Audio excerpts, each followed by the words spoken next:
Hello friends, बात करने वाले हैं विद्युत कण संचलन, जिसे इलेक्ट्रोफोरेसिस कहा जाता है। इलेक्ट्रोफोरेसिस को इस तरह से समझे स्ट्रक्चर के द्वारा। यहां पर एक स्ट्रक्चर बना दिया गया है। अगर ये स्ट्रक्चर एक तरह से कैसे होता है, जो कि यू शेप की जो कि स्ट्रक्चर होता है, जो कि कांच की होता है यहां पास, ठीक है। और इसके दोनों सिरे पर यहां पास जो कि इनके दोनों सिरे हैं, इन पर जो कि प्लेटिनम की जो कि क्या है यहां पास प्लेट लगे होते हैं। अब इस प्लेटिनम की प्लेट जो कि यहां से विद्युत से जुड़ा होता है, और एक जो इलेक्ट्रोड या प्लेटिनम है वह इलेक्ट्रोड पॉजिटिव से जुड़ा रहता है और दूसरे वाला इलेक्ट्रोड निगेटिव से जुड़ा होता है। और वही इस यू आकार की जो नली है, इस पर कोई कोलाइड सॉल्यूशन डाल देते हैं। जैसे कि एग्जांपल की बात कर ले, आर्सेनिक सल्फाइड की बातें कर ले, या फिर फेरस हाइड्रा ऑक्साइड की बातें कर ले। यह एक तरह से क्या है, कोलाइड्स है।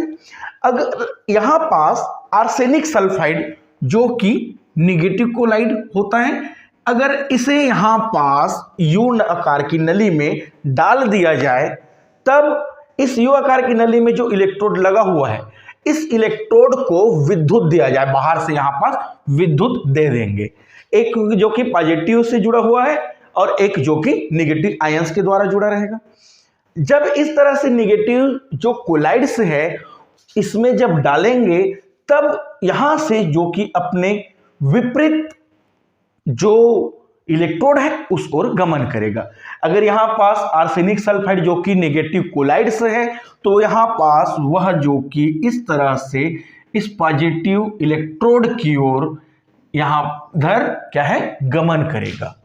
इसी को बोला जाता है जो कि विद्युत कण संचलन। और इस विद्युत कण संचलन की अगर बातें करें, इसकी डिस्कवरी की, तो यहां पास जो आर्ने टेसेलियस है, उन्होंने 1930 में जो कि एक सेपरेशन करने के लिए इस टेक्निक का डेवलप किया है, जिसकी यूज आज भी हम लोग करते हैं। जो डीएनए आरएनए या प्रोटीन है उसको अलग करने के लिए यूज करते हैं, या फिर उसको एंटीबॉडी की टेस्टिंग के लिए भी किया जाता है। तो इस तरह से जो कि इलेक्ट्रोफोरेसिस कहलाता है, ठीक है।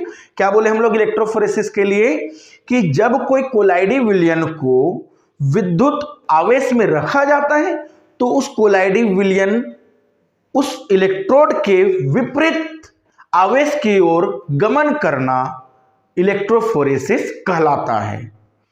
Thank you.